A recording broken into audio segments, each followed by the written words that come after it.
All right, guys, SOCCERWORLD Fan TV. We do have, quite a disappointed Mustafa on the night.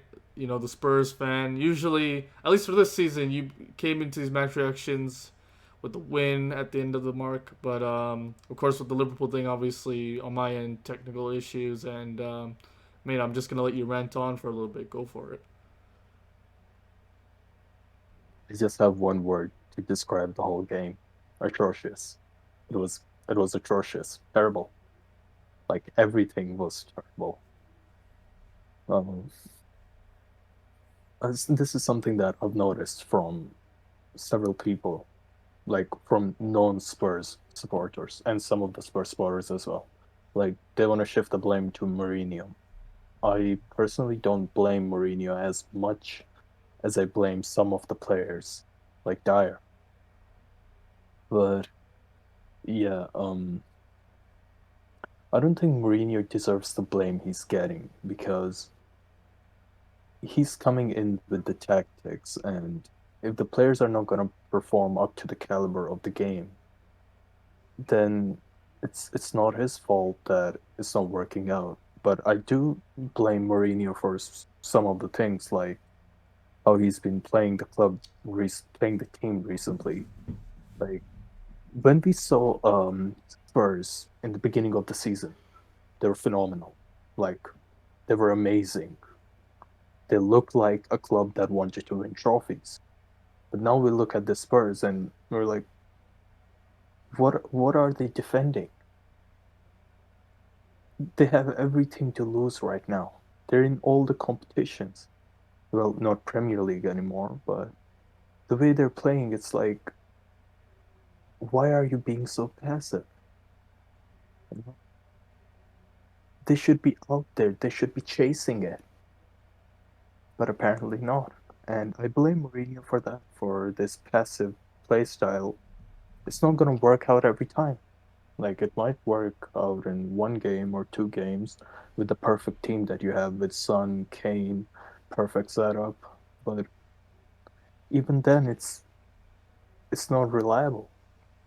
It's not the best way. We saw Chelsea how they played. They had proper attacking tactics that they didn't get the most out of. But yeah, at least they had something, at least some playmaking involved when they were in the final third. They had something going. We don't. Any game, any team, pick any opponent, we'll play the same against them as we did against Chelsea. And right now, right now, if we look at the stats, if a random football fan looks at the stats and goes, "Yes, Chelsea dominated. It was all Chelsea." It's not gonna like phase me because I know how Mourinho is gonna approach every game. He's gonna play defensive against every single opponent. It doesn't matter. It might be Portsmouth. It might be freaking Ipswich Town. Like he's gonna play the same game. What matters is the end result. And if the end result isn't showing like how the team should play, then of course the tactics are to be blamed, and the players are to be blamed alongside. I don't know how long it's gonna take for Mourinho to sit back, look at these games, look at these results, like look at his tactics, and realize that these tactics aren't working out. Maybe this is not the team that he managed at Chelsea or he managed at United or Real Madrid, because those were high caliber players. Right now, he has Dyer in defense. He has Ben Davies on left back. And he has some new players who haven't even adjusted to the club yet, who haven't even proven their worth that they're Premier League material, like uh, Carlos Vinicius. So when we look at these players, we should have a solid tactic. We shouldn't depend on other teams' mistakes. Like from what we saw from the first Chelsea versus Spurs match, I believe it was, I believe Spurs won that game. No, they I I might think be it was a draw. thinking, It was a draw. Yeah, it was. Yeah, it was a draw. No, 1-1 no, draw, right? or 0-0. no, no, yeah, yeah. Nobody Okay. scored. Yeah, I'm thinking of the league match. But yeah, the Premier League game that was a 0-0 draw. We saw what both the teams were trying to do, and on that day, I don't know if I gave my reaction to it, Yeah, you did give your but reaction to it. but I Yeah, said the same thing. Like you can sit back and say, yeah, Chelsea dominated the whole game, but it's the end result that matters. Spurs were counterattacking. Chelsea were getting some value out of the counterattacks, but they couldn't score. And you can look at Chelsea's defense. Like even in that game, they were so what's the word? There was a lot of chemistry in that defense. I can't remember if Thiago Silva was playing that game or not, but yeah. it was clear. What's very interesting with this game as well, and let's refer to this game as well. They left a lot of open space, especially in the middle as well. At times where Chelsea were just able to run just straight at it. There was no like amount of closure. There was no like commitment to it. And why do you think that's so? Sorry, can you repeat that? Your audio cut Oh, off. okay. Oh, yeah, yeah. I was talking about how the center backs, right? They tend to space out a lot and everything, right? And especially like, with the midfield. So when Chelsea they had like chances to run in the middle and like try to create things towards like the second half, right? Why do you think that Yeah, was the case when really like whenever when we see Spurs they tend to like come back and like try to defend a man and everything, but then we've seen a lot of open space this game in the middle, especially in the second half. I think our defense isn't strong enough against counterattack because most of the games that we play is okay, the team has possession. They're going to try to create a play. All we have to do is stand on our spot and not let any passes through or not let any shots through. And we saw in that game like there were a lot of blocked shots. And I want to talk about that first penalty as well. Like it came from Mm-hmm. that Dire. counter-attacking error from Dyer. Yeah, our team isn't built for that. It should be. I'm not saying like it's a bad thing. It should be. We should be prepared for all these situations. But it's really frustrating to see this defense. And the first Premier League game against Chelsea, they made a lot of counterattacks. There was a lot to take from that game. Mourinho didn't take that, or maybe players didn't follow that. Both the teams were counterattacking in that game, and the same happened this game. Chelsea kept most of the possession, yes, and they were making good plays, didn't get much value from those plays, good playmaking. But the goal that came was from somewhat of a counterattack. That Mm-hmm. penalty came from somewhat of a counterattack. And Dyer was, our whole defense at that time was all over the place, and Dyer gave away the penalty. Mm-hmm. Oh, that was it. Yeah. Oh, sorry. I thought there was something more to it. Okay. I do want to ask like specific questions as well, especially with Kane and everything, right? Because a lot of the good things that did happen was because of Kane. And especially with now him out, why is there such a over reliance of Kane? Because I mean, when you looked at the lineup in the beginning, right? Despite you didn't have like okay Vinicius and maybe like Davies, it was a pretty strong lineup, I would say. You know what I mean? Like, it's like typical, what you would expect from Spurs. Why is it such a falter and why is it that Kane is and why can't like maybe Vinicius kind of cover that role as well? First thing first, I'm gonna answer your last question first. Why can't Vinicius cover Kane's role? Kane is on a league of his own. Kane is in a different league. The way he plays is different. You would rarely find a striker that plays like a number 10, especially on the caliber of Kane. Most of the strikers that we see, well, You look at Pochettino, Kane, for example, right? I just want to interrupt. You look at Pochettino and how he played Kane, right? He didn't play like how Mourinho's playing Kane right now, right? He was more of like that traditional like poacher striker. Only with Mourinho, with the tactics that he's implemented, Kane has been thriving this season, right? But then, you know, if why can't Mourinho kind of trust Vinicius to say like, all right, you know, do the little things right? Because I mean, I don't know how tall is he, by the way, Carlos I Vinicius. think under six. Under six. Okay, Could be well, wrong. but in terms of like maybe holding up the ball and everything, he's quite physical. He looks physical, as a player. You know, why can he not do those little things that kind of Kane was like, you know, like in terms of holding up the ball and everything? It doesn't even need to be like aerial presence. But why can't he not, you know?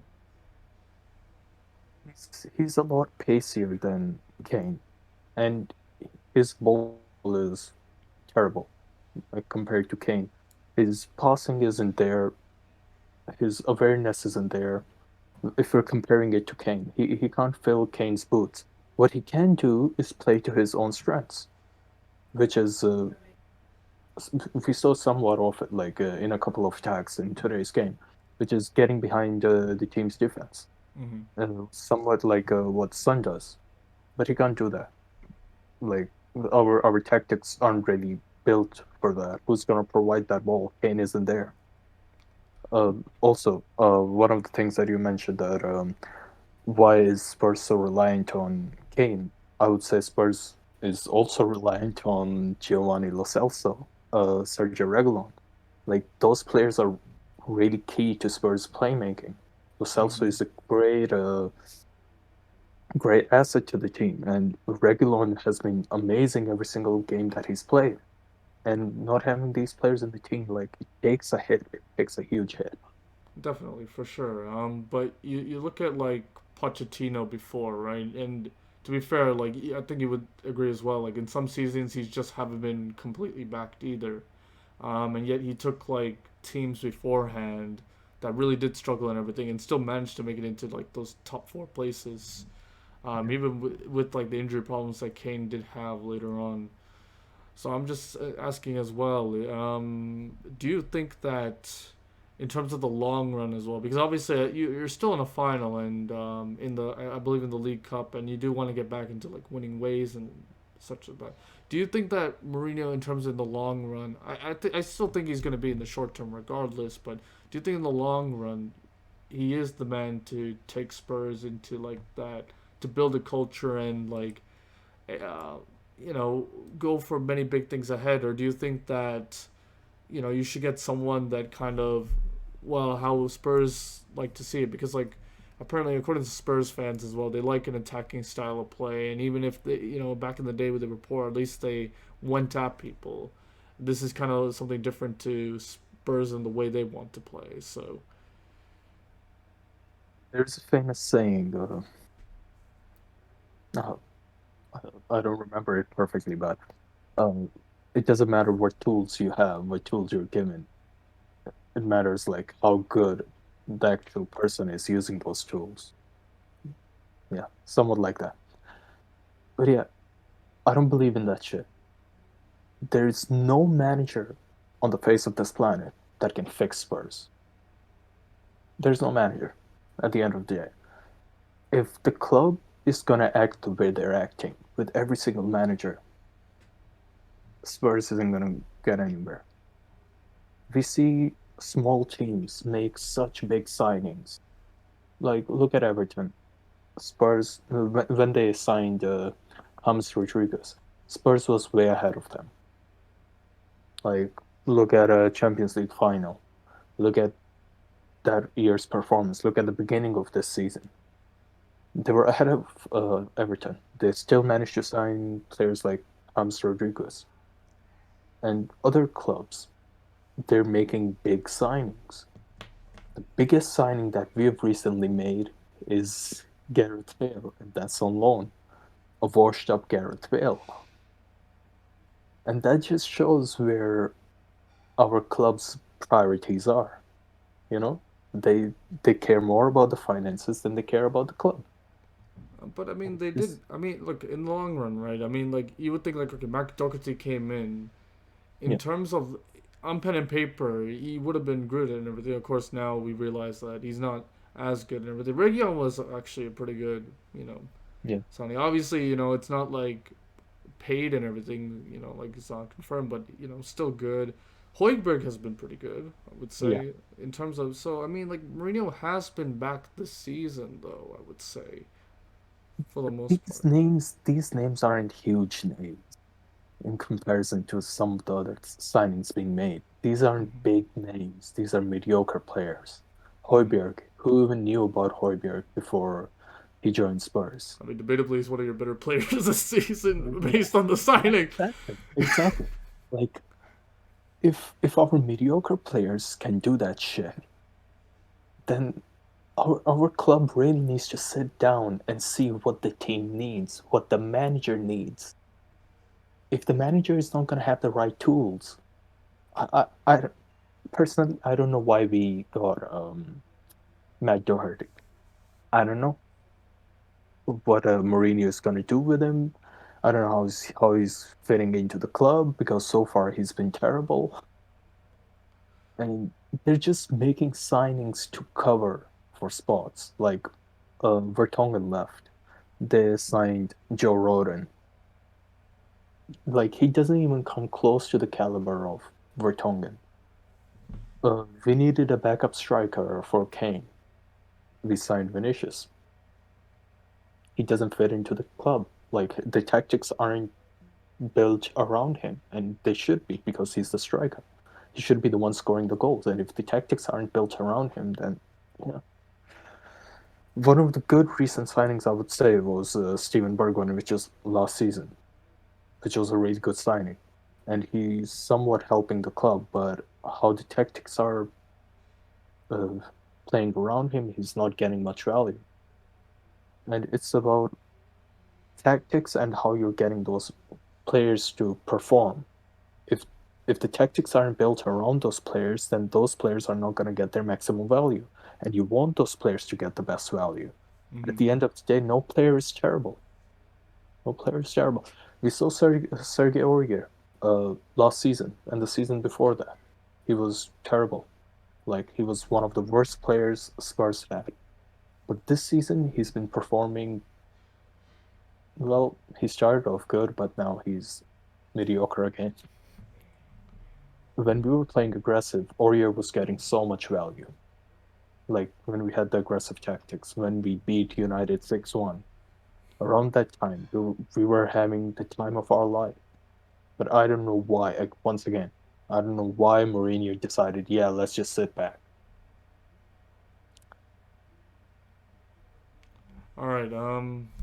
One more thing I want to ask you. And I think it's the question that I think many Spurs fans should ask, themselves as well. Are you Mourinho in or are you Mourinho out? Bro, don't start it. We're not like We have Arsenal, to we okay? have to ask, we We're have not to like Arsenal. Let me just put it that way. We're ask. not Arsenal. But I have to ask. I mean, what's the thoughts right now? You know, Lampard was sacked right away. I mean, I know like Lampard has like not a lot of experience in like the sacking culture and the Chelsea's like that. And I know what is it, Spurs? They tend to they take time, but Say it again. are you There's Mourinho? no manager on the face of this earth that can fix Spurs if this club is gonna act the way this club is acting right now. The club needs to change its mentality. I'm not just blaming the owners, I'm not just blaming the director, not just the financial manager. I'm blaming the whole club because they're acting as one. And I think manager has little control over like what goes on in the game. They have more the people at the club on top of the club, they have more control. You give random tools to a person and say fix this car engine, it's not going to work. He's going to need specific tools to actually fix that car engine. So if you're not going to give Mourinho the right budget, you're not going to get results. I do want to ask you as well. What is a realistic target for you guys to finish this season? Because obviously there's a Europa League, but now there's like about the new Europa Conference League, I believe it's called now, the next European competition Oh below that. yeah, yeah, I've heard about it. Okay, I don't I think haven't really researched it much. I don't know what it's really about, but I it's know a that, tier lower than the Europa League. yeah, I know that it's not UEFA backed, is it? No, it's UEFA. Is UEFA backed? Yeah, yeah, yeah. Okay. Then maybe I'm thinking of something else. But yeah, I'm not really aware of that much. So, So yeah, what do you think is the goal for Spurs this for the rest of the uh, season? Because obviously to be honest, you're still in a final though. Um. to be honest, it's just strictly speaking about Premier League, Oh, okay, fine. I have zero expectations right now. We lost to Brighton. Yeah. We lost to Brighton too. Bro, I mean, Liverpool can always bounce back like there's always hope. I have little to no hope from Spurs. Little to no hope. And it's really painful. I have never felt like this since the beginning of last season. Like it's been terrible, man. I'm sorry, my bad. But yeah, Like, other competitions, I believe Spurs can actually go and win them because they're like tournaments. They're not league based. You don't want consistent performances. You only want like one good game. And I think Spurs can go and do that. I mean, fair enough. I mean, now like you did make it to a final. Well, I mean, Poch, did make a. It is Yeah. possible. I Let, mean, plus let's Mourinho. let's not let's not compare Port's final to this final. Hopefully the end result would be different. We'll see, we'll see. But yo, thank you so much. It's been a very long conversation. I didn't even get to like the Chelsea side. I mean, you want to make any comments about Chelsea? Uh, I did not hear what Akilish had to say, but I hope he was not happy with the performance, Chelsea's performance. He would be happy with the result, of course, but I don't think any Chelsea, speaking from a neutral perspective, Mm-hmm. I don't think any Chelsea fan should be happy with the result, like with the sorry, with this performance, not the result, Mm-hmm. because their performance was terrible. It wasn't great. It could have been way, way better in the attack. Their defense is again solid, Mm-hmm. but their attack was terrible. They were making Yeah, good plays, but when it came to the final third, they were just shooting right at the defender, like right at their face or right at their feet. Like at the end, they just lost it. yeah, for sure. I mean, I did challenge him in that. If you want, you can definitely do see his reaction. Also, everybody else, please see his reaction after this reaction. Um, yeah, in terms of like there wasn't really a clear cut shot, apart from the penalty and of course Mason Mount's shot. That's about it. Werner, I mean, okay, yeah, Werner. I mean, like already saved it. I guess that really doesn't. I think was it Aurier? Yeah, Was it Aurier was the Diamond? one that saved. Yeah, yeah. But yeah, other than Mason Mount's shot, I don't think there was like really apart There from the could penalty have as well. been, there could have been like good shots. Chelsea had two shots on target, and one of them was from penalty. They had 18 shots. I could be wrong. 18, 18 something shots, Something like that. Yeah. and they only had two shots on target. That just like speaks a lot. And I mean, I say that don't look at stats, look at their performance, but their performance wasn't up to the caliber. If they want to go and do great things, that that wasn't it. I don't think they would stand a chance against rest of the top four clubs.